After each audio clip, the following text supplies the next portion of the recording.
The Jewish Week, the largest Jewish community newspaper for the largest Jewish community outside Israel, that would be New York City's, has announced its first new editor since 1993, Andrew Carroll.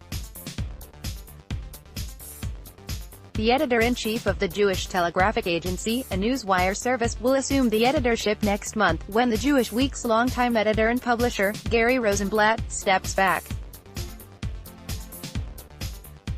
Rich Wolof, currently the associate publisher, will take over as publisher, Mr. Rosenblatt said. The changes were announced a week after The Forward, the national Jewish newspaper that recently ended its print edition, named Jody Ruderin, a New York Times managing editor, its next editor-in-chief. Mr.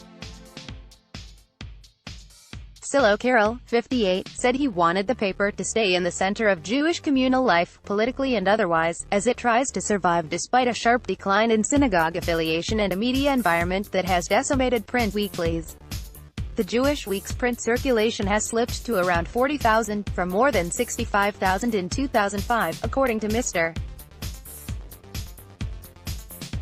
Wolof. It has to reach out to a new generation, which unfortunately doesn't have the same habits of journalism or Judaism, Mr. Carroll said.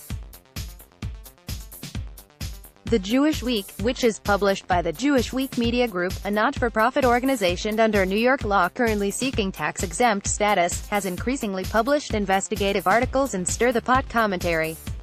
Last year, it broke the news that Stephen M. Cohen, a prominent sociologist of Jewry, had committed UAL misconduct against at least 5 women. Mr. Cohen did not contest the reporting and resigned from a position. It also reported that Hillel International, the Jewish Campus Foundation, was investigating one of its biggest donors, the philanthropist Michael Steinhardt, for making newly inappropriate remarks to an employee. The article prompted an irate letter to the editor from a Jewish Week board member, along with further reporting by other outlets, including The Times, uncovering similar stories about Mr.